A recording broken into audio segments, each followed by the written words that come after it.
चलो भाई, बिजली के फिर से आने के बाद क्लास में जितने भी लोग आए हैं सबको एक बार फिर से जप नाम। आप लोगों ने तो पर्याप्त स्वागत कर ही लिया है मेरा, क्योंकि तब से लंबी चर्चा चल रही है और बिजली के जाने से काम बिगड़ गया। अब इंदौर शहर की बिजली में इतनी तक समस्या हो रही है इन दिनों में गर्मी में, तो बाकी जगहों पे क्या होता होगा यार।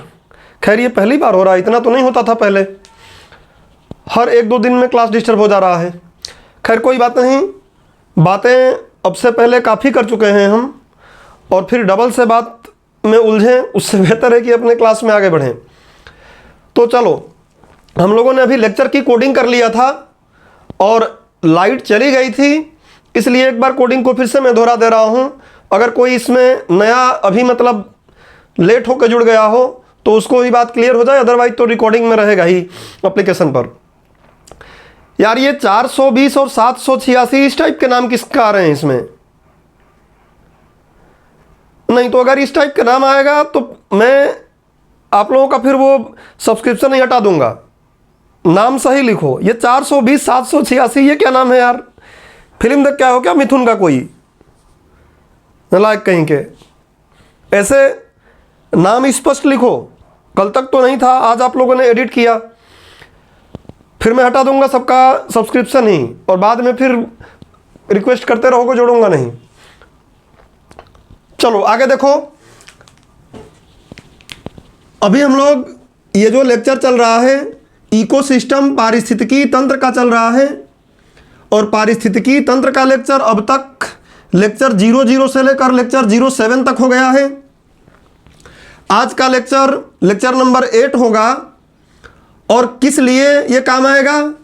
तो ये बैच तो है एमपीपीएससी प्रीलिम्स और मेंस का, और साथ में हमने इंटरव्यू भी आप लोगों को इसलिए बोल के बताया यहाँ पे कि अगर आप प्रीलिम्स और मेंस की तैयारी ठीक ठाक करते हैं, मतलब अपने सिलेबस को ध्यान में रखते हुए करते हैं, तो 100% है कि इंटरव्यू की तैयारी भी हो रही है।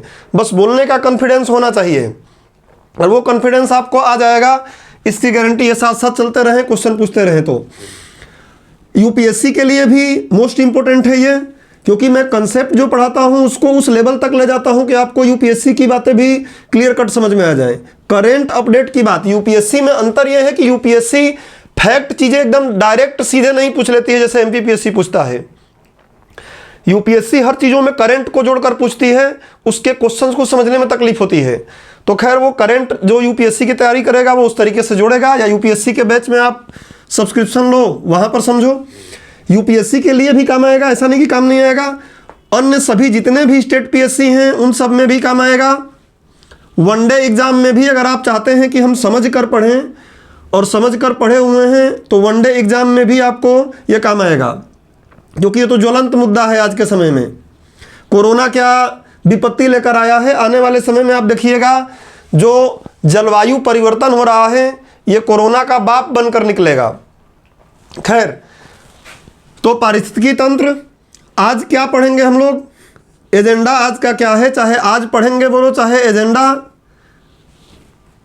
भैया ये मैं डबल से रिवाइज करा रहा हूं, डबल से एक बार बता रहा हूं, अदरवाइज ये सारी बात हो गई थी और बिजली चली गई, और बिजली का नाम धोखा रखने से भी कोई फायदा मैदा हो नहीं रहा है। उसको नाराज होती ही नहीं है, बिजली का नाम धोखा रख दो, नाराज होती ही नहीं है। वो बोलती है रखो, अब कोई दिक्कत नहीं है। उसने अपनी नाराजगी को खत्म कर दिया है। टॉपिक पे आओ। एजेंडा हमारा क्या है आज का? तो हम लोग जो अभी तक 7 लेक्चर पढ़ लिए हैं, उसके बाद जो हमको पढ़ना है उसके लिए कुछ नोट और कुछ बेसिक कंसेप्ट और जानना पड़ेगा हमको। डायरेक्ट ही मान लो, बट नोट में मान के इसको कराता हूं, क्योंकि अभी हमको पढ़ना है क्या? अब आगे हमको पारितंत्र में ऊर्जा के बारे में पढ़ना है, ऊर्जा के साथ साथ उत्पादकता के बारे में पढ़ना है। उत्पादकता शब्द आप कई जगहों पे सुनते हैं, एग्रीकल्चर में सुनेंगे, इकोनॉमिक्स में सुनेंगे, कई भूगोल में सुनेंगे, कई जगहों पे सुनेंगे। तो इस एनवायरमेंट में उत्पादकता में देखिएगा कुछ नए शब्द हम लोग सुनेंगे कि जीपीपी क्या होता है, फिर एनपीपी क्या होता है। अब एनपीपी मतलब इकोनॉमिक्स में चले जाएगा, एनडीपी तो नहीं है सर, नहीं। ये जीपीपी और ये एनपीपी ये क्या है, इस टाइप की उत्पादकता। और फिर अलग अलग पारितंत्र जब हम लोग पढ़ेंगे तो हर पारितंत्रों की उत्पादकता अलग अलग होती है। उन उत्पादकता को मापने के लिए हम आगे देखेंगे पैमाने बनाए जाएंगे। कुछ और कंसेप्ट आगे हमको पढ़ना पड़ेगा, जैव भार, उसके बाद जैव मास, इस टाइप के और कंसेप्ट पढ़ना पड़ेगा। फिर आगे आपको मिलेगा पारिस्थितिकी पिरामिड्स, उस पिरामिड्स में हम देखेंगे। इस पर तो कई क्वेश्चन भी पहले पूछा गया है, प्रीलिम्स में भी, इवन यूपीएससी भी पूछ चुका है कि ऊर्जा का पिरामिड सदैव कैसा होता है। तो हम देखेंगे ऊर्जा का, पहले तो समझेंगे पिरामिड क्या है, पिरामिड की कंसेप्ट किसने दिया, और उस पिरामिड में कैसे सीधा पिरामिड कहाँ बनेगा, कहाँ उल्टा पिरामिड बनेगा, किस चीज़ का पिरामिड कैसा बनेगा। ये सारी बातें उत्पादकता पर भी डिपेंड करेगी। ऊर्जा हम पढ़ेंगे, उत्पादकता पढ़ेंगे, ये बातें आगे बढ़ानी है हमको। लेकिन मैं पहले ही आप लोगों से बोला हूँ कि हम जो क्लास करेंगे वो समझ के करेंगे। जैसा कि कोचिंग का टैगलाइन है ठीक वैसा ही काम करेंगे कि बार बार न तो आपका फीस नुकसान होने देंगे और न बार बार आपका समय नुकसान होने देंगे। एक बार 10 लेक्चर के जगह पे 12 लेक्चर 15 लेक्चर पढ़ा देंगे, लेकिन जो पढ़ेंगे वो समझ के पढ़ेंगे, सिर्फ रटाई नहीं करेंगे। रटाई करोगे एग्जाम में जाओगे तकलीफ हो जाएगा। ये सर नया बैच, भाई नया बैच की बात अभी मत करो, अभी क्लास चल रही है इसमें बात करो। नया बैच जब भी मुझे शुरू करना होगा तो मैं बताऊंगा आप लोगों को, ठीक है ना। अभी नया बैच नहीं चल रहा है, नया बैच शुरू करेंगे मेंस के बाद। 24 से मेंस है, तो 24 को मेंस शुरू होगा एमपीपीएससी का, और यूपीएससी का प्रीलिम्स अभी आ रहा है। तो यूपीएससी का प्रीलिम्स के बाद शुरू करेंगे या उससे पहले भी शुरू करें, देखते हैं यूजी वालों के लिए। और एमपीपीएससी का मेंस के बाद ही सोचेंगे कि किस टाइप का बैच क्या शुरू करना है। अभी टॉपिक पे आ जाओ, इन बातों में अभी मत उलझाओ। तो उस ऐड के तौर पे हमको 3 बातें पढ़नी हैं जो सिर्फ इसी में काम नहीं आएगा और जगहों पे काम आ जाएगा। जैव संचयन, बायो एक्यूमुलेशन क्या होता है, सहक्रिया सिनर्जिज्म क्या होती है, जैव आवर्धन बायोमैग्निफिकेशन क्या होता है। ये 3 टॉपिक पढ़ना हमको बहुत जरूरी है। और भी आगे हम कुछ टॉपिक पढ़ेंगे, सुपोषण क्या है, सुपोषण भी एक बड़ी समस्या है, और भी चीजें आगे आएंगी। लेकिन ये 3 बातें पढ़ लेंगे तो आगे उत्पादकता को समझना थोड़ा आसान लगेगा, हमको थोड़ी बेहतर समझ में आएगी। और इसके साथ साथ मैं आपको इस ऐड के अंदर ऐड डालूंगा एक थोड़ा सा, ये ऐड के अंदर या नोट के अंदर नोट, नोट के अंदर नोट क्या, ये तीनों जो कंसेप्ट है ना, ये तीनों कंसेप्ट आधारित है किस पर, प्रदूषकों पर। प्रदूषकों मतलब क्या, पोल्यूटेंट्स, पोल्यूटेंट्स। तो अब ये भी जरूरी नहीं कि पोल्यूटेंट्स हमको पता रहे तभी तो ये पता रहेगा कि प्रदूषक क्या होते हैं। अब प्रदूषक के ऊपर प्रदूषण भी है कि प्रदूषण क्या होता है। तो जाहिर सी बात है कि एक क्रिया है, ये उस क्रिया को संपन्न करने वाले कारक हैं। और प्रदूषण हमको पूरा एक चैप्टर ही पढ़ना है, तो उस प्रदूषण में हम जितना डीप में जाना होगा उतना डीप में जाकर पढ़ेंगे। अभी प्रदूषण के बारे में हम डिटेलिंग यहाँ नहीं करने वाले हैं। बस प्रदूषक शब्द अगर आएगा तो जैसा मैं हर एक शब्द को चाहता हूँ कि आपको क्लियर करते चलूँ, भले वो पहले आ गया, तो यहाँ पे ऐड में आपको मैं एक प्रदूषक भी बीच में लेकर आऊँगा। चलिए, तो अब एजेंडा को भली भांति आप समझ गए हैं। उम्मीद करते हैं कि अब पूरी क्लास तक लाइट बनी रहे, बिजली कहीं ना जाए, तो हमारी क्लास में समस्या व्यवधान ना आए। चलिए इसको मिटाते हैं, ये आज का एजेंडा है। अब इसको आगे हम मिटाते हैं और शुरू करते हैं एक एक बात को। सबसे पहले हम लोग पढ़ेंगे किसके बारे में, जैव संचयन के बारे में। बहुत आसान कंसेप्ट है, आप ध्यान से अगर देखोगे तो एकदम 100% समझ में आएगा। नहीं आएगा तो आप पूछने के लिए, भले ही ऑनलाइन क्लास है, पूछ सकते हो, बताया जाएगा। तो जैव संचयन, देखो सबसे पहले बात करते हैं हम क्या, जैव संचयन का। थोड़ा अभी मत लिखो, बस बनाना जैसे मैं बना रहा हूं मैं लिखवाऊंगा बोल के, मैं सारी बातें बोल के लिखवाऊंगा। बस अभी धैर्य से आप समझो और इतना ही करो कि जैसे मैं बना रहा हूं ये फ्लो चार्ट बनाना, जैव संचयन। और बैठ के अगर कोई पार्क में मजे क्या इंजॉय कर रहे होंगे तो इंजॉय वालों के लिए तकलीफ होगा, फिर कोचिंग करना ना करना सब बेकार है। स्क्रीनशॉट वाले से काम नहीं चलेगा, लिखना पड़ेगा साथ साथ। इसलिए तो बोलते हैं ना कि ऑफलाइन क्लास हम पढ़ेंगे, ऑनलाइन क्लास नहीं पढ़ेंगे। तो ये ऑफलाइन क्लास ही तो है, मुझे तुम वहां भी नहीं छू पाओगे, दूर ही खड़ा रहता हूं, और यहां भी नहीं छू पाओगे। तो जैव संचयन, टॉपिक पे आओ। जैव संचयन जिसको हम बोलते हैं बायो एक्यूमुलेशन। अब देख लेना, शायद 2C आता है। एक्यूमुलेशन क्या होता है ये? जैसे मान लो कि ये खेत है, एक छोटी तरीके से बातों को समझो, या समझ लो कि एक जलाशय है, एक तालाब है। पहले बात को समझो और ऐसे ही कॉपी में बनाना कि जब देखोगे तो तुमको याद आ जाएगा क्लास में पढ़े क्या थे। एक तालाब है और इस तालाब में आपको पता है कि छोटे छोटे घास फूस भी रहेंगे जिनको पादप बोलते हैं, और हमने पीछे पढ़ लिया उनको पादप प्लवक बोलते हैं, पादप प्लवक भी बोलते हैं। आगे तो समुद्र पारिस्थितिकी अभी और डिटेल में देखना ही है। पादप प्लवक, जू प्लैंकटन, क्या बोलते हैं इसको? जू प्लैंकटन। सही बोल रहा हूं क्या? जू प्लैंकटन कैसे हो जाएगा? जू तो जीव हो जाएगा ना। पादप प्लवक अभी समझो, जू प्लैंकटन नहीं है, एक बार इसका गूगल कर लेना। तो फाइटोप्लैंकटन अब दिमाग में आया। छोटी छोटी बातें कई बार क्या होती हैं यार, फाइटो, ठीक है ना। फाइटोप्लैंकटन, फाइटोप्लैंकटन, पादप प्लवक, ये क्या होते हैं पूरा डिटेल में आपको पीछे बताया गया है, उससे आप जाके एक बार फिर से रिवाइज कर लीजिए कि कुछ ऐसे पादप होते हैं जो क्या करते हैं, तैरते रहते हैं। उनकी जड़ें कहीं इकट्ठा नहीं है बल्कि वो तैरते रहती हैं। परिभाषा और सारी बात समझा चुका। अब समझो कि पादप प्लवक है। अब पादप प्लवक के अलावा इसमें क्या होगा? मछली भी होंगी, और भी कछुआ भी होगा, और भी इसमें तमाम प्रकार के जीव होंगे। ये एक हमने छोटा सा तालाब का पारितंत्र लिया, तमाम प्रकार के जीव होंगे। तो जैव संचयन लोग समझ नहीं पाते हैं। बहुत सिंपल बात है, समझो क्या है। हमने क्या किया कि किसी कारणवश कुछ प्रदूषक इस तालाब में चले गए, कुछ कारणवश कुछ प्रदूषक इस तालाब में चले गए हैं। अब समस्या आ गई कि प्रदूषक क्या होता है। तो ये बात समझने के लिए अब पहले तुम इधर आ जाओ। मैं पहले ही बोला कि हर बात समझ में आनी चाहिए तब पढ़ाई है, नहीं तो पढ़ाई नहीं है। प्रदूषक क्या है? तो प्रदूषक पोल्यूटेंट्स के लिए हम लोग बहुत डिटेलिंग में पढ़ेंगे आगे एक एक बातें, बट अभी समझ लो वे पदार्थ जो प्रदूषण के लिए उत्तरदायी होते हैं, वे पदार्थ जो प्रदूषण के लिए उत्तरदायी होते हैं क्या कहलाते हैं? प्रदूषक कहलाते हैं। अब प्रदूषक कई प्रकार के हैं। आप देखोगे वायु प्रदूषण के लिए प्रदूषक हैं, जल प्रदूषण के लिए प्रदूषक हैं, ध्वनि प्रदूषण में भी प्रदूषक हैं। तो इस तरीके से अलग अलग प्रदूषक होते हैं।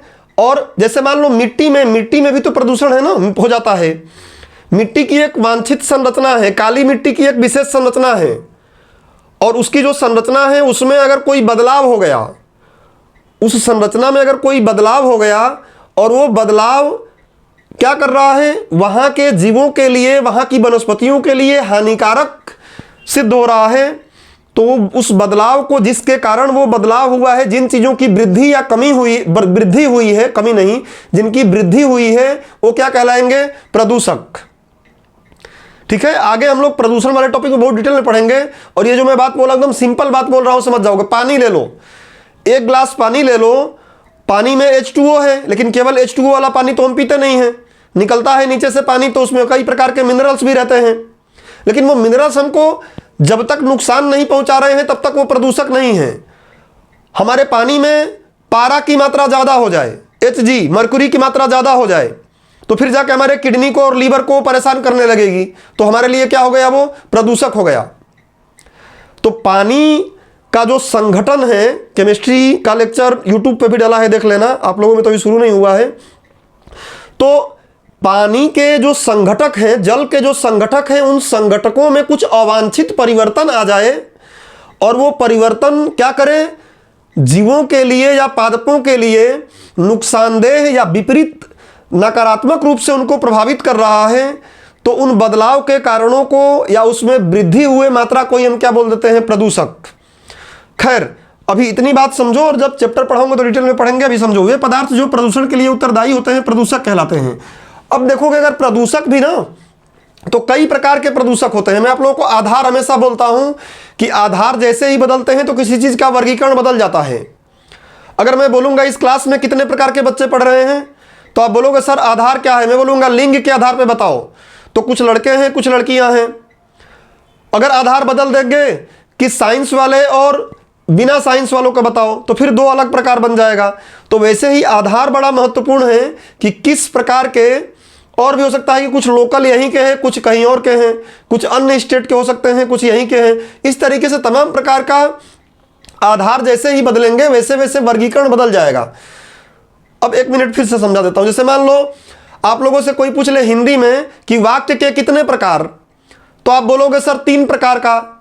सही तो है, लेकिन वो संरचना के आधार पर वाक्य कितने होते हैं? 3 प्रकार के होते हैं, सरल, संयुक्त और मिश्रित। और भाव के आधार पर कोई पूछेगा कि भाव के आधार पर कितने होते हैं वाक्य, सेंटेंस, तो हम बोलते हैं 8 या 9 प्रकार के जो होते हैं, देख लीजिएगा।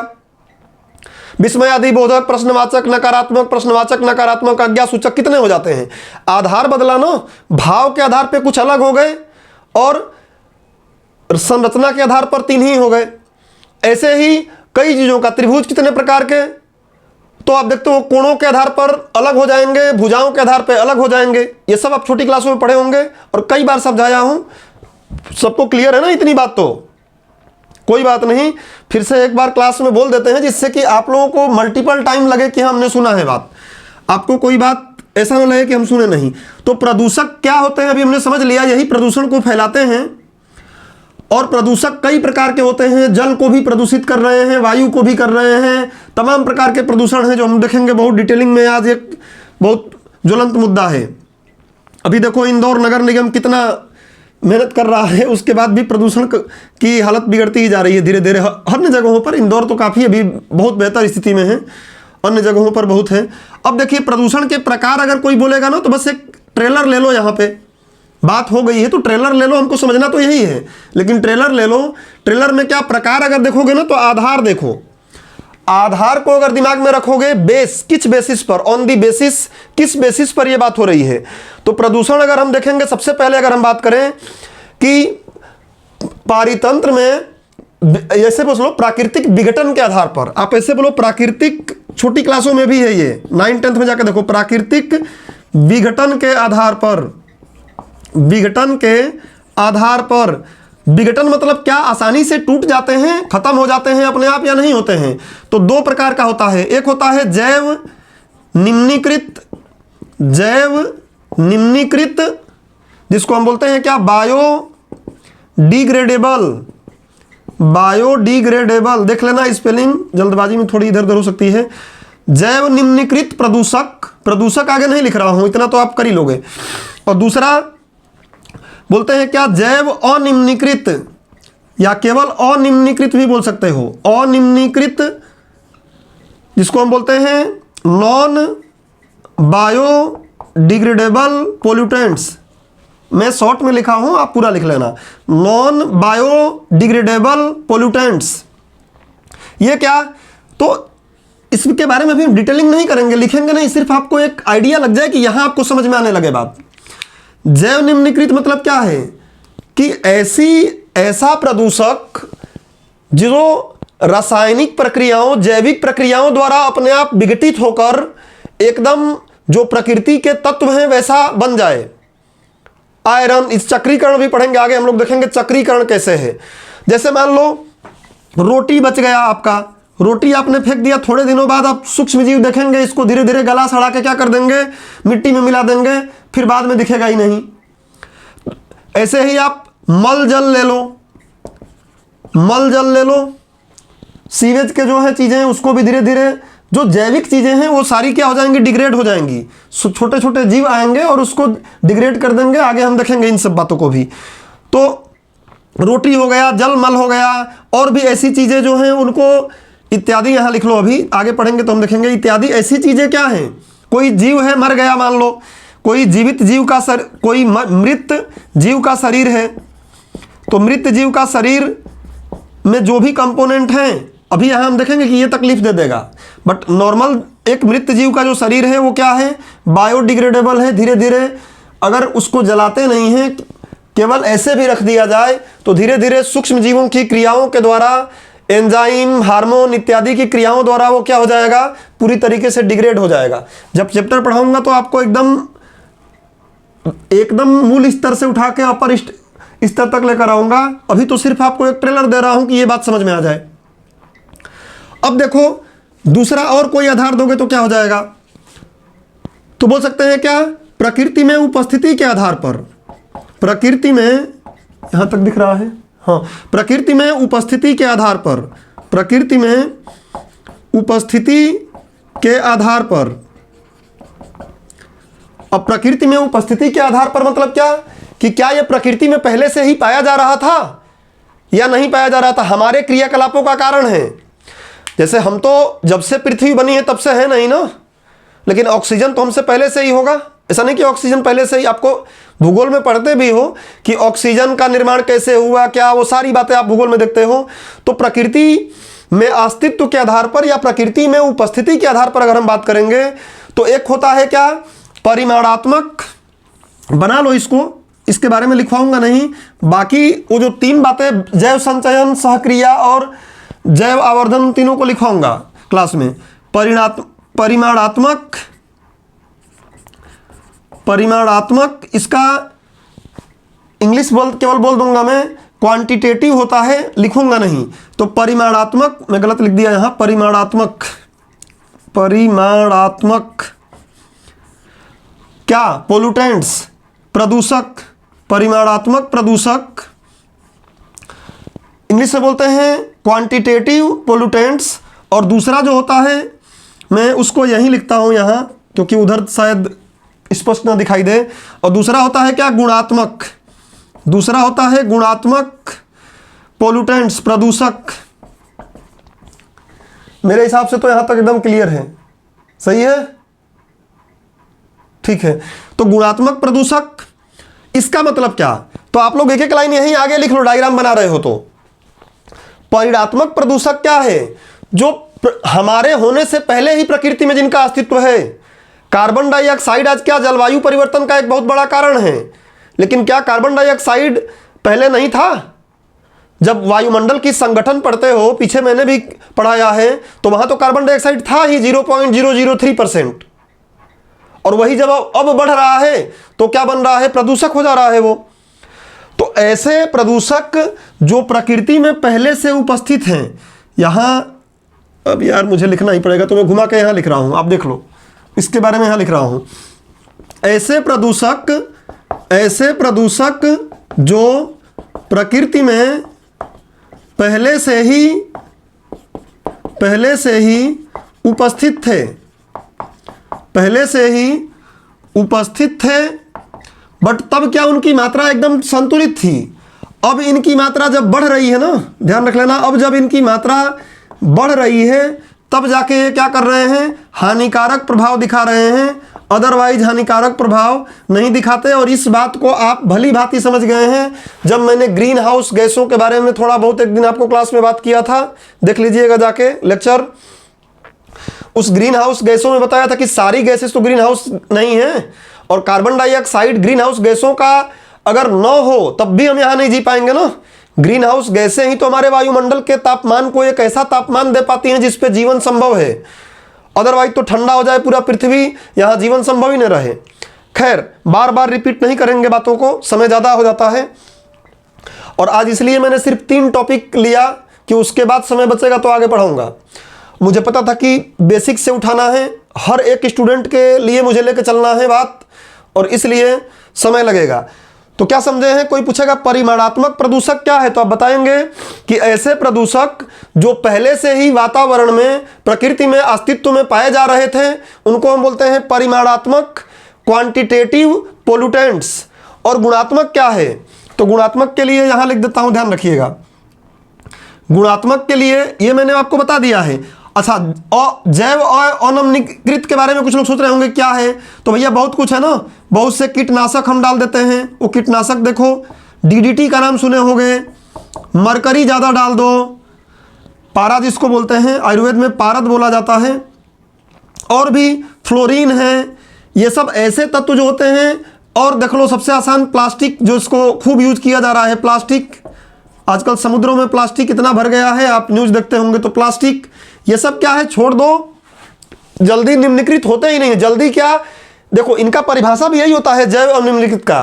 क्या परिभाषा होता है कि ऐसे प्रदूषक जो अत्यंत धीमे या अत्यंत धीरे धीरे निम्नीकृत होते हैं या फिर होते ही नहीं हैं, उनको हम क्या बोलते हैं, जैव अनिम्नीकृत पोल्यूटेंट्स। और ये डीडीटी हो गया, एचजी हो गया। मैं पीछे आप लोगों को पढ़ाया था गिद्ध के मरने का कारण डाइक्लोफेनाक। तो डाइक्लोफेनाक क्या है, आसानी से क्या होता है, आसानी से निम्नीकृत नहीं हो पाता है, तो गिद्धों के किडनी को जाकर वो खराब कर देता है और गिद्ध की संख्या अब कम होने लगी है। मैंने आपको पीछे बताया भी था कि एक मूवी बनाई गई थी इस पर, the last flight. The last flight movie किससे संबंधित है, गिद्धों के विलुप्तीकरण की तरफ बढ़ने पर। आप देख भी सकते हैं, उपलब्ध भी होगा यूट्यूब वगैरह पे। तो गुणात्मक प्रदूषक टॉपिक पाए। गुणात्मक प्रदूषक में क्या लिखना है, जो वातावरण में पहले नहीं थे, जो वातावरण में पहले से अस्तित्व में नहीं थे, मानवीय गतिविधियों के कारण ये आए हैं। तो गुणात्मक प्रदूषक में क्या लिखोगे, गुणात्मक प्रदूषक में कहीं भी लिख लो, यहां लिख देता हूं मैं क्योंकि मुझे तो मिटाना ही पड़ेगा इतना। तो गुणात्मक प्रदूषक में लिखना है तो आप लिखोगे क्या, ऐसे प्रदूषक जो वातावरण में पहले से मौजूद नहीं होते हैं बल्कि मानवीय गतिविधियों द्वारा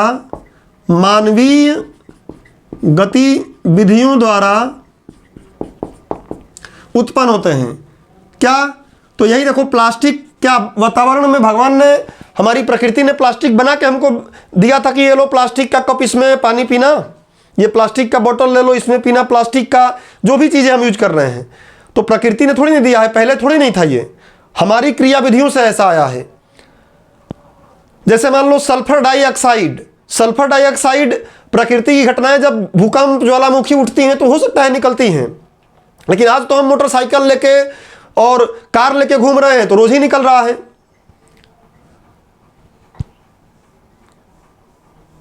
अरे वो काली कार, तू लेके काली कार, बस ठीक है, उसके आगे खुद समझना। तो इससे क्या हो रहा है, ये हम छोड़ रहे हैं ना। तो ऐसे प्रदूषक को हम क्या बोलते हैं, परिमाणात्मक प्रदूषक।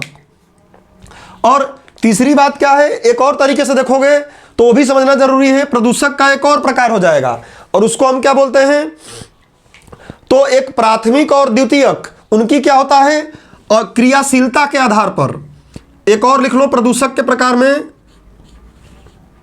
प्रदूषक के प्रकार में एक बार और लिख लो, क्रियाशीलता के आधार पर।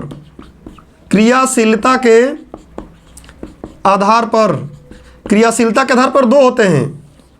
एक क्या होता है, प्राथमिक, प्राइमरी पोल्यूटेंट्स, और दूसरा होता है सेकेंडरी, द्वितीयक पोल्यूटेंट्स। द्वितीयक पोल्यूटेंट्स ये क्या होते हैं, प्राथमिक मतलब समझ लो ना कि कोई चोरी करने आ रहा है और वो एकदम अपने जैसा है उसी रूप में चोरी करने आ गया, तो वो प्राथमिक है, उसको पहचान लेंगे सभी लोग।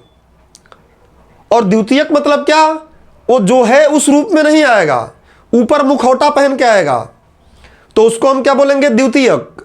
ऐसे नहीं समझ में आ रहा है ना, बताऊंगा अभी समझ में आएगा। देखो जैसे कोई भी ऐसा प्रदूषक जो अपने वास्तविक रूप में, जैसे मान लो कार्बन डाइऑक्साइड है, सल्फर डाइऑक्साइड है, कार्बन मोनोऑक्साइड है, ये जो ऐसे प्रदूषक जो जिस रूप में उत्सर्जित होते हैं, जिस रूप में उत्सर्जित होते हैं उसी रूप में रह के प्रदूषण फैलाते हैं, तो उसको हम बोलते हैं प्राथमिक प्रदूषक। ऐसे प्रदूषक जो अपने मूल रूप में रहकर, मूल रूप मतलब जिस रूप में पैदा हुए हैं, जिस रूप में बने हैं, वो बाइक चलाए, सल्फर डाइऑक्साइड, कार्बन मोनोऑक्साइड निकल गया, तो जिस रूप में वो पैदा हुआ उसी रूप में रह के अगर हमारे पर्यावरण को, वातावरण को, जैविक घटक को नुकसान पहुंचा रहा है, तो उसको हम क्या बोलेंगे, प्राथमिक। अपने मूल रूप में रहकर हानिकारक प्रभाव डालता है, तो उसको हम क्या बोलते हैं कि प्राथमिक प्रदूषक है। सेकेंडरी क्या है? मुखौटा पहन के आता है। ये क्या करेगा? जैसे कार्बन डाइऑक्साइड है ना, CO2, चलो CO2 को अभी हटाओ, अभी तो ले लो सल्फर डाइऑक्साइड। ये सल्फर डाइऑक्साइड वातावरण में है, खुद तो नुकसान पहुंचा ही रहा था, लेकिन वातावरण में जल वाष्प भी है, H2O जल वाष्प। ये दोनों आपस में गले मिल जाते हैं, दोनों आपस में गले मिलकर एक नया चीज बनाते हैं जिसको हम बोलते हैं H2SO4, सल्फ्यूरिक अम्ल। और यही सल्फ्यूरिक अम्ल जब बारिश के साथ मिलकर नीचे गिरेगा तो अम्ल वर्षा भी बोला जाता है। केवल सल्फर डाइऑक्साइड नहीं, यही काम करता है कौन? नाइट्रोजन डाइऑक्साइड या नाइट्रस ऑक्साइड भी ये काम कर लेता है, नाइट्रोजन मोनोऑक्साइड भी कर लेता है। पानी से अभिक्रिया किया और बना देता है क्या? HNO3, नाइट्रिक अम्ल। आप फार्मूले पे ज़्यादा ध्यान मत दो, नाइट्रिक अम्ल। ये नाइट्रिक अम्ल भी अम्ल वर्षा के रूप में पानी के साथ गिरता है, आगे पढ़ाऊंगा, तो इसको बोलते हैं अम्ल वर्षा। ये क्या है? और ज़्यादा जहरीले हो जाते हैं, और ज़्यादा नुकसान करते हैं। और जिस रूप में ये उत्पन्न हुए थे उस रूप में तो ये दिख ही नहीं रहे हैं, बल्कि दोनों मिलकर एक नया रूप बनाकर परेशान कर रहे हैं, मुखौटा पहन के परेशान कर रहे हैं। इसलिए ये क्या है? द्वितीयक पोल्यूटेंट्स हैं। और आगे मैं अभी जो सहक्रिया वाली बात है ना, यहीं से जुड़ा हुआ है। आगे मैं आप लोगों को जब प्रदूषण पढ़ाऊंगा तो एक टॉपिक और पढ़ाऊंगा जिसका नाम क्या है? रासायनिक प्रकाश रासायनिक धुंध। नाम क्या है उसका? प्रकाश रासायनिक धुंध, फोटो केमिकल स्मोग। वो भी क्या है? ये सेकेंडरी पोल्यूटेंट ही बनता है यूवी रेज के कारण। हम लोग देखेंगे आगे, उसके बारे में डिटेल में बताऊंगा मैं आपको, इंपॉर्टेंट है। चलो, तो इतनी बात तो सब समझ गए। एक बार फिर से फटाफट बोल देता हूं मैं कि हमको जैव संचयन पढ़ना था। जैव संचयन है इतू सी कंसेप्ट, जरा सा कंसेप्ट, लेकिन उसको समझने के लिए तो है रटना कि आप बोल दो सर 3 नंबर में कैसे लिखेंगे, लिखवा दो। सर 5 नंबर में कैसे लिखेंगे, लिखवा दो। सर 11 नंबर में कैसे लिखेंगे, लिखवा दो। वो बड़ा आसान है मेरे लिए, क्योंकि उसमें समय कम लगेगा ना, आराम करूंगा मैं भी, समझ में आएगा नहीं। एग्जाम में जाओगे फेल जाओगे। अब फेल जाओगे मतलब कि एग्जाम में जाने के बाद हाथ पैर ढीले हो जाएंगे। छोटी छोटी शब्दों का मतलब नहीं समझते, इसको बोलते हैं नालायकी की हद। चलो तो फैल जाओगे, समझो। इसलिए हमने क्या प्रदूषक को समझा। प्रदूषक क्या है? मैं पहले ही आपको आगाह कर दिया कि ये पूरा एक चैप्टर बनेगा और डिटेल चैप्टर बनेगा, बहुत जरूरी चैप्टर बनेगा। सारे प्रदूषण देखेंगे, रेडियोधर्मी प्रदूषण, सारा कुछ। चेरनोबिल की बात कर लेंगे, जापान में जो कुछ हुआ था, अभी यहाँ पर हमारे यहाँ आंध्र में जो समस्या हुई थी, हमारे यहाँ न्यूक्लियर रिएक्टर का विरोध जो होता है और देशों में जो होता है, वो सारा बातें हम लोग पढ़ेंगे। अभी जनरल प्रदूषक क्या है? तो वे पदार्थ जो प्रदूषण के लिए उत्तरदायी होते हैं। प्रदूषण कितने प्रकार के? तो एक ट्रेलर ले लिए हैं कि अगर प्राकृतिक विघटन के आधार पर, क्या प्रकृति में वो पूरी तरीके से टूट जाते हैं, पूरी तरीके से खत्म हो जाते हैं, इस आधार पर 2 हैं। एक जो पूरी तरीके से टूट जाता है और एक जो पूरी तरीके से नहीं टूटता। एक का नाम बायोडिग्रेडेबल, एक का नाम नॉन बायोडिग्रेडेबल, जैव अनिम्नीकृत और जैव निम्नीकृत। प्रकृति में अस्तित्व के आधार पर, प्रकृति में उपस्थिति या अस्तित्व के आधार पर कितने हैं? परिमाणात्मक, क्वांटिटेटिव, और दूसरा क्या है? क्वालिटेटिव, गुणात्मक। क्वांटिटेटिव क्या है? जो प्रकृति में पहले से मौजूद है, जो प्रकृति में पहले से मौजूद है, हमारे कुकर्मों का या हमारे विकास के कारण जो प्रक्रियाएं हो रही हैं, हम जो आज उपभोगी अर्थव्यवस्था में चल रहे हैं, उसके कारण वो नहीं बन रहा है। बना भले ही उसकी मात्राएं बन रही हैं, लेकिन पहले से मौजूद था, उसके पहले से भी वो मौजूद था। तो उसको हम क्या बोलते हैं?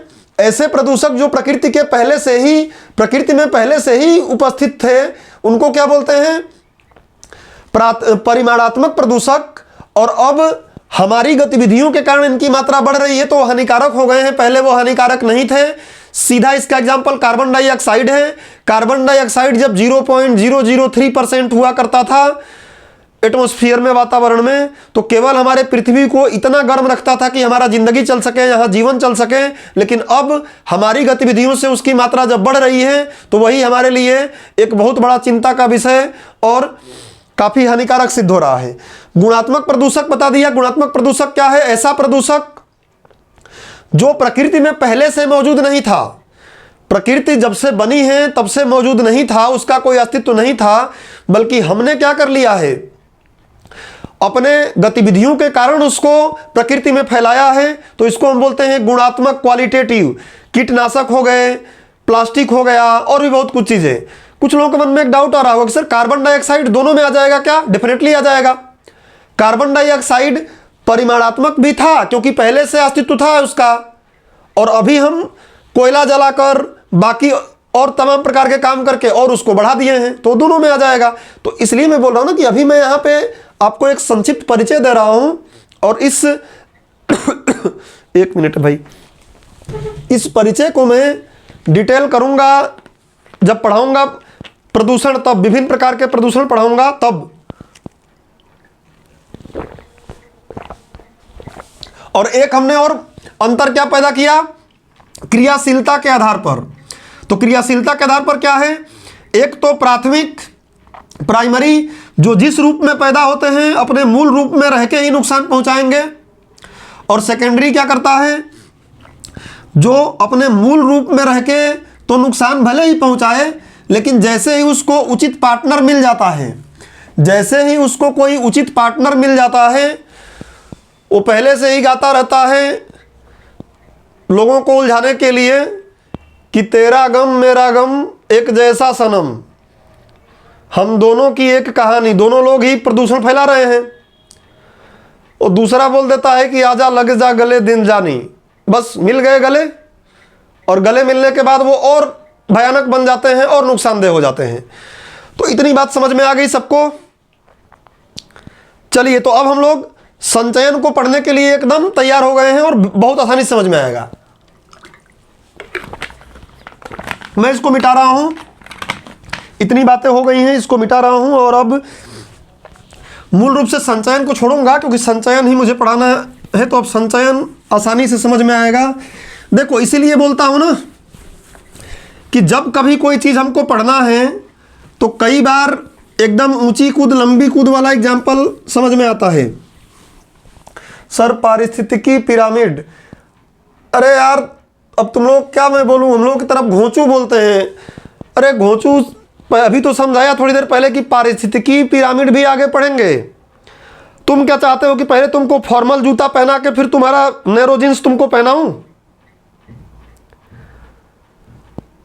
नहीं, अरे तो चाहते हो तो बोलो ऐसा करें। भाई साहब, हम एक क्रम में पढ़ रहे हैं, पहले फॉर्मल जीन्स आपको पहना दूंगा और लास्ट में जब जरूरत पड़ेगी तब फॉर्मल जूता पहनाऊंगा। यही तो सबसे बड़ी कमी है। केवल पढ़ना भी जरूरी नहीं है, पढ़ना एक ऑर्डर में जरूरी है। हम एकदम एक ऑर्डर में पढ़ रहे हैं पारिस्थितिकी पिरामिड, तभी तो तुमको समझ में बेहतर आएगा। ऐसे तो रटना हो जाएगा, पढ़ेंगे आगे। अभी शुरू में ही तो बता दिया कि पारिस्थितिकी पिरामिड आगे पढ़ेंगे तब जरूरत पड़ेगी। मेरा एप्लीकेशन, अब एप्लीकेशन नहीं चल रहा था तो ठीक है, रिकॉर्डिंग में देख लेना। एप्लीकेशन नहीं चलने का कारण सीधा है कि डेटा या तो आपके पास कम हो, और डेटा नहीं हो तो, डेटा हो भी तो आजकल जियो और एयरटेल और ये आइडिया जितने भी हैं सब बेवकूफ़ बना रहे हैं लोगों को। 4G देकर 2G का भी काम नहीं कर रहे हैं। चलो बढ़ते हैं आगे। तो अब जैव संचयन आपको अच्छे समझ में आएगा। क्या? एक तालाब का हमने पारितंत्र लिया, इसमें पादप प्लवक हैं, छोटे छोटे पादप वनस्पतियां या पौधे जो छोटे छोटे तैरते रहते हैं। इनकी परिभाषा पहले बता दिया हूं, ये मछली है। किसी कारणवश इसमें क्या आ गया? DDT आ गया। DDT नहीं समझ में आ रहा है, मरकरी ले लो। मरकरी नहीं समझ में आ रहा है, आर्सेनिक ले लो। कोई भी इस टाइप के पोल्यूटेंट्स की मात्रा, स्वास्थ्य वगैरह में वैसे भी आप लोग पढ़े हैं कि अलग अलग जो ये चीज़ों की शरीर में वृद्धि होती है, बढ़ते हैं, हमारे शरीर में एक्स्ट्रा होता है तो तमाम प्रकार के रोग होते हैं। तो इनकी मात्रा बढ़ गई तो मान लो ये पादप प्लवक जो है ना, इन पादप प्लवक में इनकी मात्रा पहले बढ़ गई अगर, और हम इस मछली को टारगेट ले रहे हैं, स्क्रीन पर भी देखो, स्क्रीन पर देखो एक डायग्राम भी चलेगा, उस डायग्राम समझना है। 3 मछली दिख रही हैं, छोटी वाली 3 मछली, बस इसको अभी फोकस करो।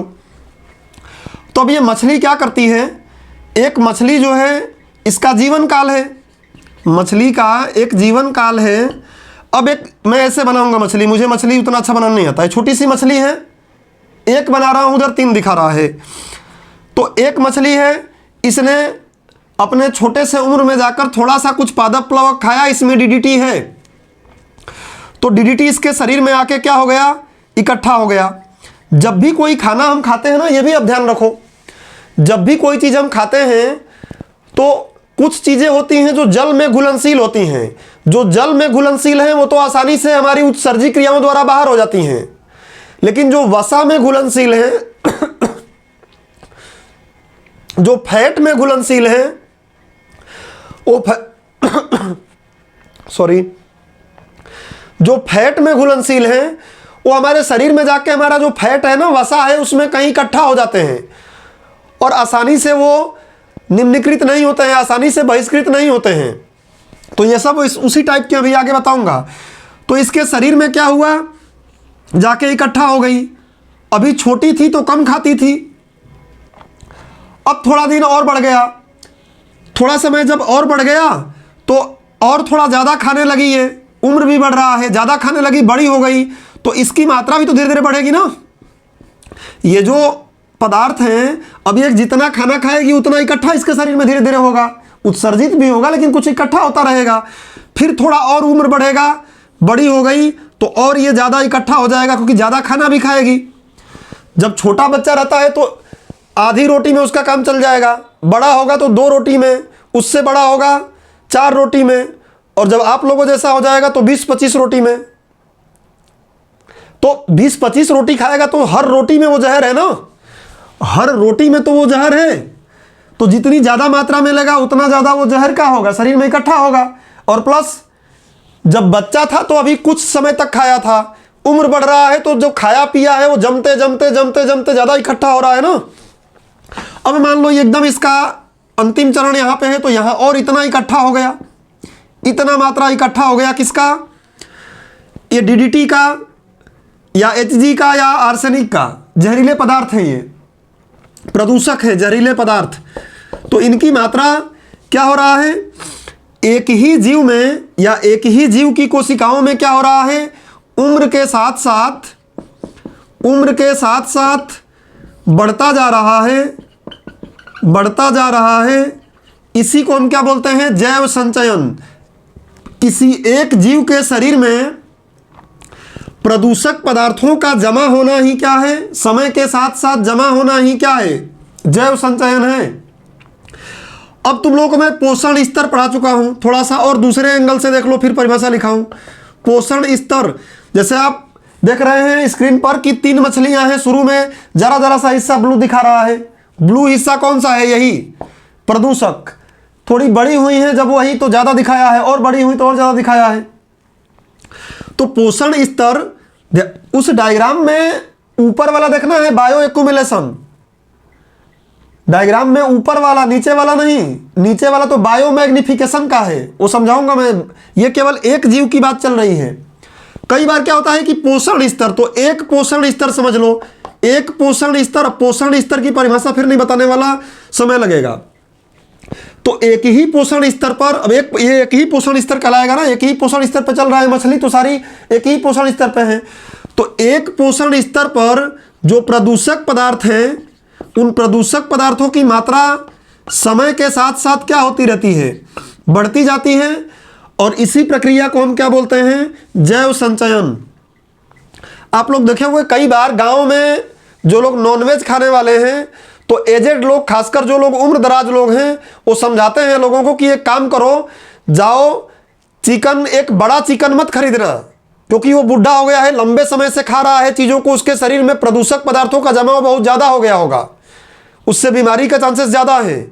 तो बोलते हैं कि छोटे छोटे, भले ही 2-4 चिकन कटवा लेना, लेकिन छोटे छोटे लेना। अब कुछ लोग मुंह बना रहे होंगे कि चिकन की बात कर दिए, इनसे चिकन की बात किए बिना रह नहीं जाते ये। अरे तो समझाने के लिए करूं क्या, तुम लोगों को थोड़ी नहीं कटवाने के लिए बोल दूंगा। अब जो प्रैक्टिकल है वही समझाऊंगा ना, तुम नहीं खाते हो कोई बात नहीं, समझो तो छोटे छोटे चिकन कटवाना। कारण क्या है, जब वो छोटा है तो उसके शरीर में क्या है, जहरीले पदार्थों का जमाव कम है, और जब वो बड़ा हो गया है तो उसके शरीर में जहरीले पदार्थों का जमाव बहुत ज़्यादा हो गया है। और जहरीले पदार्थ का जमाव जब ज़्यादा हो गया है तो हमको नुकसान, जब हम खाएंगे तो हमारे शरीर में भी वो जहरीले पदार्थ जाएंगे, और जब उसके शरीर में जमा हो रहे हैं तो हमारे शरीर में भी जमा हो जाएंगे जाके, तो हमें भी नुकसान पहुंचाएंगे। इसलिए लोग अक्सर गाँव में आप देखोगे बोलेंगे ऐसा। अब मुझे क्यों पता है ये नहीं बताना, यह आपके अधिकार क्षेत्र की बात नहीं है कि आपको कैसे पता चल गया, अब वो आपके अधिकार क्षेत्र से बाहर है। टॉपिक पे उम्मीद करता हूं कि तुम लोगों को जैव संचयन समझ में आ गया कि बायो एक्यूमुलेशन क्या है। देखो 10 मिनट की बात समझाने के लिए पीछे आधे घंटे समझाना पड़ा। क्या जरूरत थी? जरूरत थी, इसलिए जरूरत थी कि अगर आप समझते नहीं बात को, प्रदूषक दिमाग में नहीं आता, तकलीफ होगी। अभी आगे इसमें जब लिखवाऊंगा तो आगे और बातें आएंगी, पहले अब लिखते चलो। हेडिंग डालो जैव संचयन, फिर इसको मिटाऊंगा मैं। हेडिंग डालो जैव संचयन, बोले लिखो, जब किसी एक ही जीव के शरीर में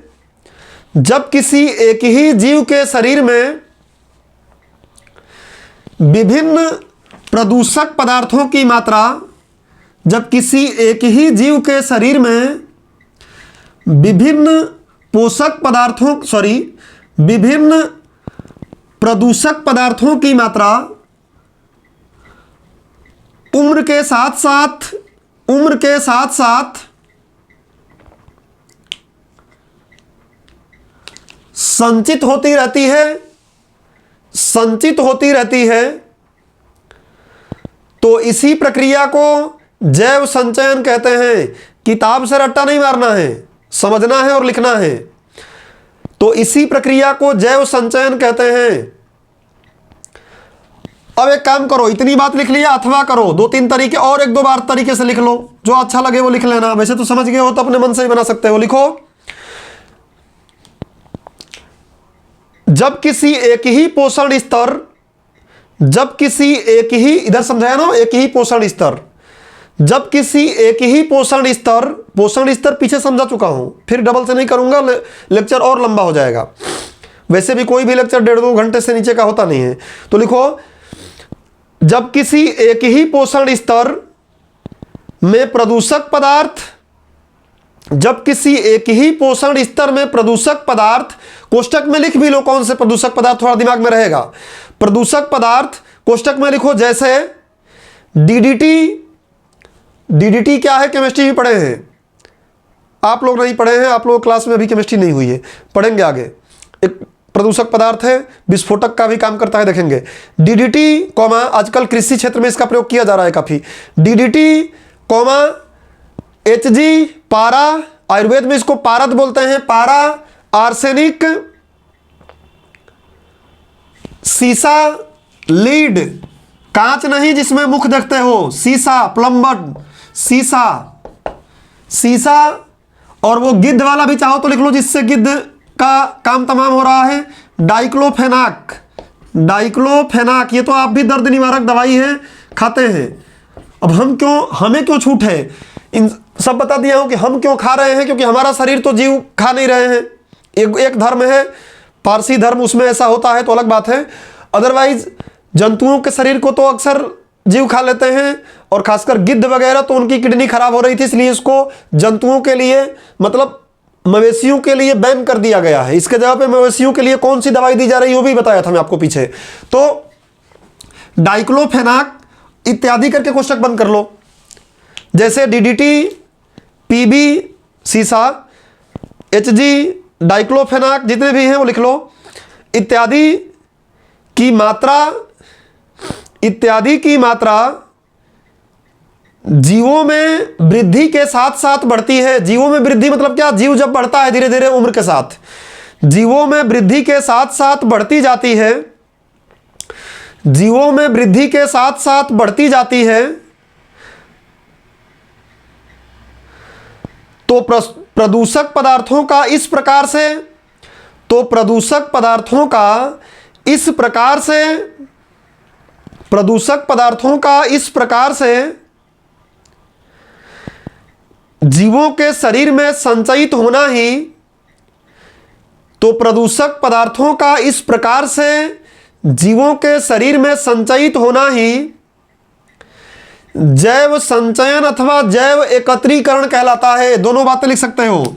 जैव संचयन, सारे नाम दिमाग में होना चाहिए। जैव संचयन को इंग्लिश में तो बायो एक्यूमुलेशन बता ही दिया हूं, इसी को जैव एकत्रीकरण भी बोलते हैं। जैव एकत्रीकरण भी एकत्रीकरण कहते हैं, जैव संचयन या जैव एकत्रीकरण कहते हैं। नहीं लिखना है, ऑफलाइन क्लास जैसा है तो और लिखना है। लाइन चेंज करके लिखो, यही बात जो अभी बताया हूं, लाइन चेंज करके लिखो। जैसे एक छोटी मछली में, लिखना है ऐसे ही, जैसे एक छोटी मछली में किसी एक प्रदूषक पदार्थ का संचय, किसी एक प्रदूषक पदार्थ का संचय 5 इकाई है। इकाई मात्रक नहीं बता रहा हूं, मात्रक बताऊंगा, पीपीएम में इसको मापते हैं, पर पार्ट्स मिलियन में भी समझाऊंगा। 5 इकाई है, तो इसके शरीर में वृद्धि के साथ साथ जैसे ये बड़ी होगी ज़्यादा चीज़ें अवशोषित करेगी और धीरे धीरे वो ज़्यादा इकट्ठा होगा। तो इसके फिर बोल देता हूँ, जैसे एक छोटी मछली में किसी एक प्रदूषक पदार्थ का संचयन 5 इकाई है, तो इसके शरीर में वृद्धि के साथ साथ प्रदूषक पदार्थ की मात्रा में भी वृद्धि होती जाएगी। इसके शरीर में वृद्धि के साथ साथ प्रदूषक पदार्थ की मात्रा में भी वृद्धि होती जाएगी। लिखो क्यों, क्वेश्चन तो दिमाग में आना चाहिए ना, क्यों, तो ये तो सब बता दोगे अब। क्यों लिखो नीचे, क्योंकि नीचे लिखो, क्योंकि समय के साथ साथ इसको अत्यधिक पोषक पदार्थों की आवश्यकता होती है। जैसे जैसे उम्र बढ़ेगा 2 रोटी 25 रोटी में बदल जाएगी, क्योंकि समय के साथ साथ इसको अत्यधिक पोषक तत्वों की आवश्यकता होती है। इतनी बात समझ में आ गई। चलो अब थोड़ी सी और बात बची है, किसके लिए, संचयन के लिए। और फिर संचयन समझ में आ गया तो आवर्धन एक झटके में निकल जाएगा। अभी जगह है ही तो इधर ही बताता हूं। देखो समझो एक और बात कि एक जीव करता क्या है, बायो पढ़ चुके हो। जीव क्या करता है, कोई भोजन खाया, इसको ऐसे बना लेना, भोजन खाया तो भोजन खाने के बाद कुछ तो क्या करता है, संचयित करता है, कुछ इकट्ठा उसके शरीर में हो जाता है और कुछ का उत्सर्जन कर देता है। भगवान ने हर एक जीव को उत्सर्जन करने के लिए कुछ ना कुछ व्यवस्था बनाया है, उत्सर्जन तंत्र बनाया है, चाहे वो पादप हो या जीव हो। उत्सर्जन तंत्र तो सब में है, पौधों में भी वाष्पोत्सर्जन होता है और भी तमाम प्रकार की चीज़ें होती हैं। हमारे शरीर में पूरा एक विकसित उत्सर्जन तंत्र है, पढ़े ही हैं। तो संचयित करेगा और उत्सर्जन कर देगा। जो उत्सर्जन कर दिया वो तो जमा ही नहीं, वो तो जमा उसका हुआ नहीं, तो इससे कोई समस्या नहीं है। ये जैव आवर्धन में इसकी कोई भूमिका नहीं है। दिमाग में रखना कि इसकी कोई भूमिका नहीं, इसकी कोई भूमिका नहीं है। क्यों, क्योंकि ये तो शरीर से बाहर निकाल दिया गया, उत्सर्जन हो गया तो। और उत्सर्जन अक्सर किसका होता है, ध्यान रख लेना, जो जल में घुलनशील हो। ऐसे खाद्य पदार्थ, आहार, पोषण और पोषक तत्व तो पढ़ा दिया हूं, इसलिए क्रम में पढ़ा रहा हूं। जो जल में घुलनशील है, मार्कर बदलता हूं, थोड़ा मोटा मार्कर हो जाए। जो जल में घुलनशील है वो आसानी से क्या हो जाते हैं, बाहर हो जाते हैं। जो जल में घुलनशील हैं वो आसानी से उत्सर्जित हो जाते हैं, आसानी से उत्सर्जित, और इसलिए इनका जैव संचयन में बहुत रोल नहीं रहेगा या हानिकारक तो नहीं होंगे। संचयन में जैसे मान लो जो इकट्ठा हुए, एकत्रीकरण हुआ, तो इकट्ठा ये वाले अगर इकट्ठा होंगे तो कुछ समय बाद धीरे धीरे खत्म ही हो जाएंगे। लेकिन अगर इकट्ठा अगर जो हो रहा है, एकत्रीकरण जो हो रहा है, ये अगर वसा में घुलनशील है, वसा में घुलनशील अगर है, ये वसा में घुलनशील, विटामिन आप लोगों को मैं बताया था कि विटामिन जल में घुलनशील भी होते हैं, वसा में भी घुलनशील होते हैं। विटामिन बी और सी जल में घुलनशील हैं, विटामिन ए, डी, ई, के किसमें, वसा में घुलनशील है। और इसलिए आज अगर विटामिन की गोली आप खाते होंगे तो सारे वसा में घुलनशील विटामिनों की गोली साप्ताहिक आ गई है। विटामिन D3 सप्ताह में 1 गोली लेकर खाओ, 7 दिन मत खाओ, क्योंकि पता है कि रोज रोज खाएंगे तो तकलीफ हो जाएगी। पीछे पड़े हैं, रिवाइज कर लीजिएगा। तो वसा में घुलनशील जो है ये वसा में जाके घुल गए और फिर आसानी से उत्सर्जित नहीं होंगे तो ये हमें नुकसान पहुंचाएंगे। तो ये आपको दिमाग में रखना कि एक बात आपको यहाँ लिखना है, ये बना लो अगर और नीचे लिख लो। ये बनाने के बाद नीचे लिखोगे बहुत लंबे समय तक याद रहेगा। तो ये बनाने के बाद नीचे करके लिखो अतः, ये बनाने के बाद नीचे लिखो अतः हम कह सकते हैं कि, अतः हम कह सकते हैं, हम नहीं कहोगे तो कहा जा सकता है जो आपको अच्छा लगे। अतः कहा जा सकता है कि जैव संचयन, अतः कहा जा सकता है कि जैव संचयन प्रदूषकों का अंतर्ग्रहण, अंतर्ग्रहण मतलब मुख में लेना, हमने पढ़ लिया है पहले पाचन तंत्र में। भोजन को क्या करता है जीव, अंतर्ग्रहित करता है, सारे मुख से ही नहीं लेते हैं, कुछ लोग और भी अलग अलग तरीके से लेते हैं, पढ़े हैं। तो लिखो, फिर से बोल देता हूं कि अतः कहा जा सकता है कि जैव संचयन, नीचे कॉमा लगाना, जैव संचयन। एक्चुअली हिंदी हम पढ़ते हैं लेकिन हिंदी लिखना सही नहीं करते, जहां कॉमा आए वहां कॉमा लगाओ। साल भर करोगे तो हिंदी में दिक्कत नहीं आएगी ना, साल भर नहीं करोगे तकलीफ होगी। तो लिखो जैव संचयन रसायनों का अंतर्ग्रहण, कॉमा संग्रहण, वही संचयन एकत्रीकरण, संग्रहण एवं निष्कासन का कुल परिणाम है, एवं निष्कासन का कुल परिणाम है। अब ये बताओ, जितना हम खा रहे हैं उससे ज्यादा अगर उत्सर्जित कर दिए या पूरा ही उत्सर्जित कर दिए, जितना खाया उतना उत्सर्जित कर दिया, मछली जितना खाई सब उत्सर्जित कर दे तो जीवन संभव ही नहीं है, फिर तो मर ही जाएंगे, वो ऊर्जा कहां से आएगी। और जितना खाए हैं सारा अगर उत्सर्जित कर दिए तो कोई चीज इकट्ठा कहां होगी, तब तो रोग की कोई दिक्कत ही नहीं है ना। लेकिन हमारे शरीर में हमेशा क्या होता है, जितना हम खाते हैं सारा उत्सर्जित थोड़ी नहीं करते हैं, उसमें से कुछ उत्सर्जित होता है। मैक्सिमम चीजें शरीर में क्या हो जाती हैं, अलग अलग रूप में इकट्ठा हो जाती हैं। तो नीचे लिख लो, क्या लिखे हो, कुल परिणाम है एवं प्रदूषक के अंतर्ग्रहण एवं संग्रहण की दर, अंतर्ग्रहण की दर किस रेट पर ले रहे हो खाना, पीछे बात हो गई है, मतलब पिछले लेक्चर में, अभी यहां नहीं। अंतर्ग्रहण की दर एवं संग्रहण की दर,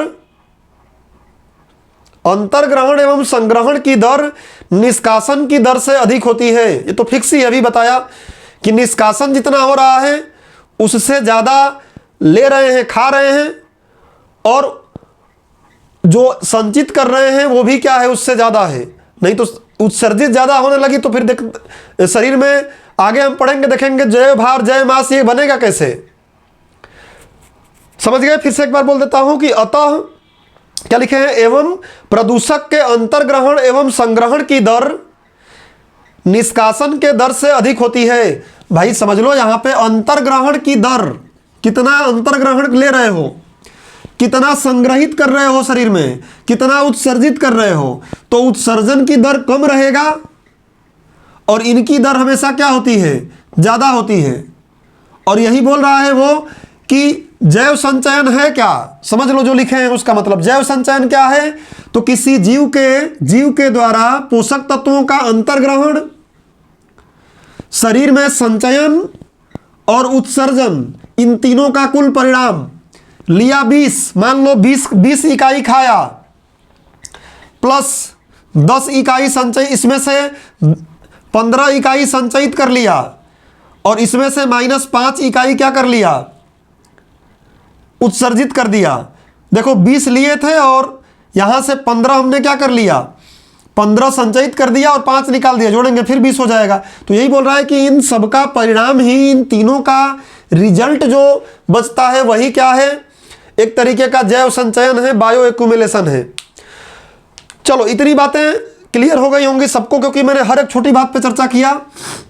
इसको मिटाता हूं और मेंस के लिए भी साथ में पढ़ रहे हैं तो एक बात और लगे हाथों लिख लो, हेडिंग डालो, अगला हेडिंग डालो, जैव संचयन को प्रभावित करने वाले कारक। मेंस में कभी पूछ लें कि जैव संचयन क्या है, इसको प्रभावित करने वाले कारकों को समझाइए। तो हेडिंग डाल लो, जैव संचयन को प्रभावित करने वाले कारक। मैं पूरा प्रयास करता हूं कि क्लास एकदम ऑफलाइन जैसा रहे, जरा सा भी आपको एहसास न हो कि ऑनलाइन है। जैव आवर्धन नहीं भैया, संचयन, आवर्धन तो भी पढ़ेंगे अगला टॉपिक। जैव संचयन को प्रभावित करने वाले कारक, जैव संचयन को प्रभावित करने वाले कारक मतलब the factors affecting the bio accumulation, English में क्या क्या कारक हैं। अब तुम लोग इतना समझ गए हो कि ये खुद भी कर सकते हो, लेकिन दिमाग इतना पैदल हम कर लिए हैं अपना छोटी क्लासों में पढ़ के कि अपने मन से सोचना ही नहीं चाहते हैं, कुछ भी चाहते हैं। इसलिए तो कुछ लोग बोलते हैं कि 3 नंबर का लिखवाओ, हम वो भी नहीं सोच सकते कि कैसे लिखेंगे। अगर वो नहीं सोच सकते तो पढ़ाई छोड़ दो।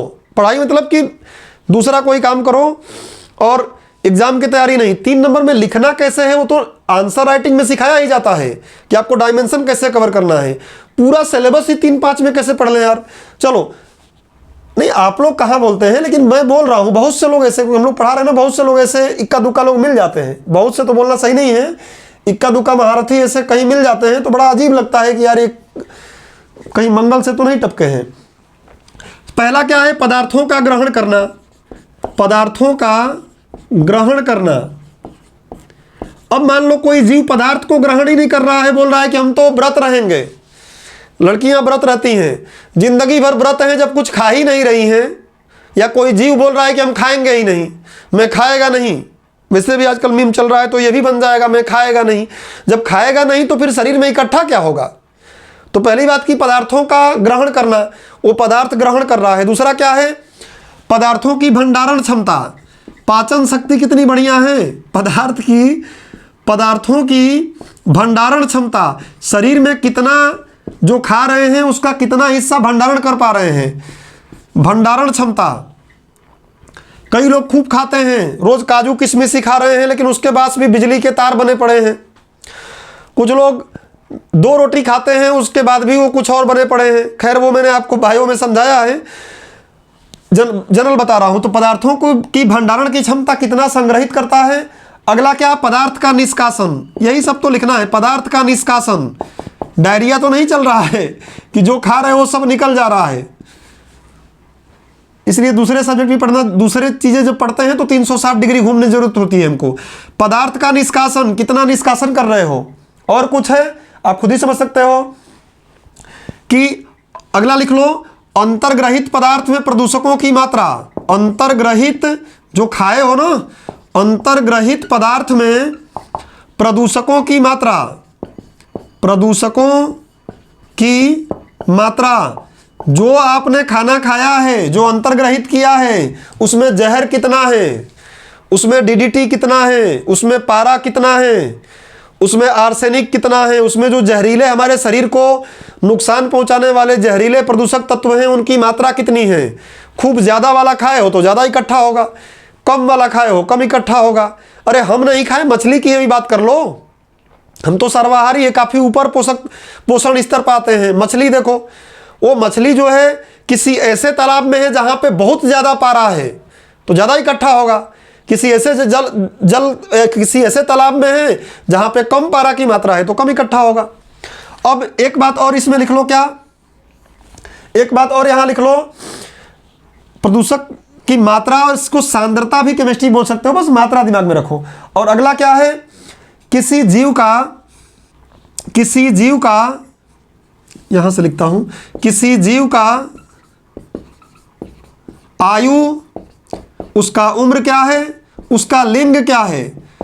कई बार ऐसा होता है कि कई बार क्या, हकीकत तो यह है कि महिलाओं का शरीर का हमने बनावट देखा है कि महिलाओं का ब्रेन भी छोटा रहता है पुरुषों से, हार्ट भी छोटा रहता है, और महिलाओं का खाना भी जो सामान्यतः पुरुषों से कम रहता है, कम खाती हैं।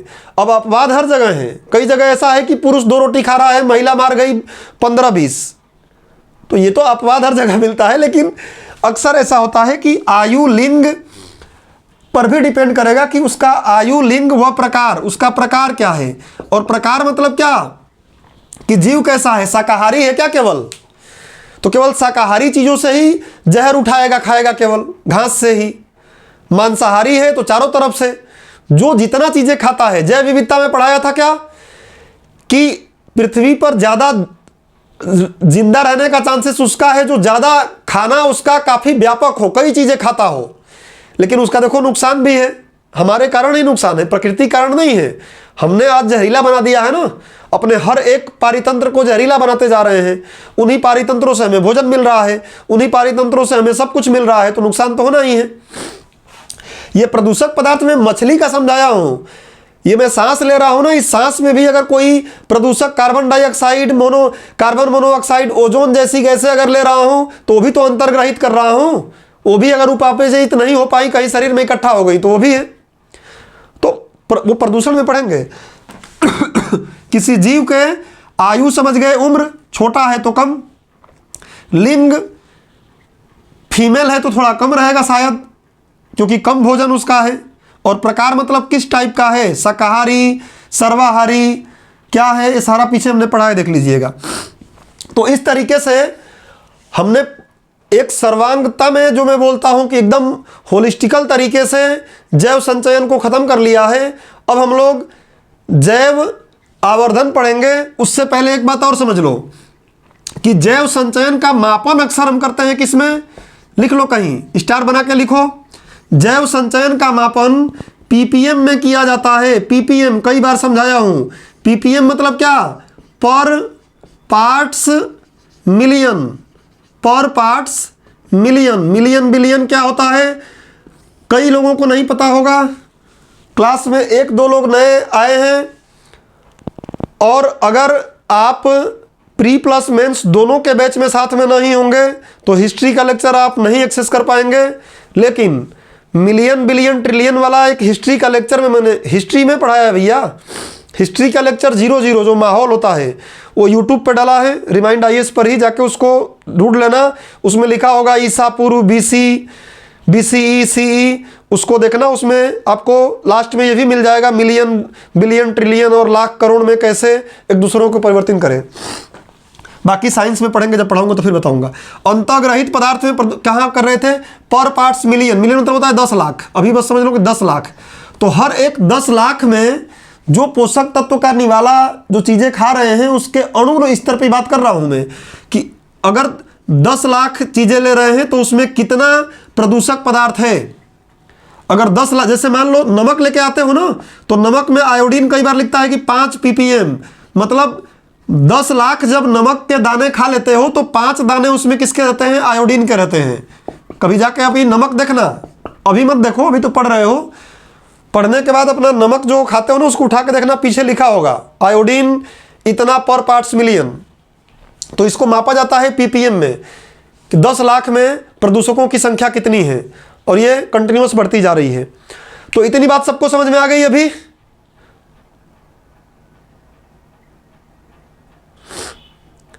सर इंजॉय दूसरे क्लासों में इंजॉय, अरे यार तुम लोग दूसरे क्लास से क्यों तुलना करते हो। अभी शुरू में तुम लोग 10-15 मिनट खा गए।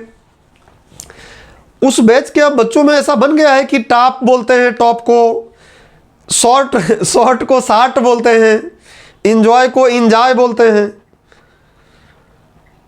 तो अभी थोड़ी नहीं कि हर बैच में चलते रहे। मुझे खराब करोगे क्या, मैं यही बोलने लगूंगा बाद में, तब फिर बोलोगे कि समझ में नहीं आता। चलो मिटाता हूं इसको। चलो ये बात खत्म हो गया।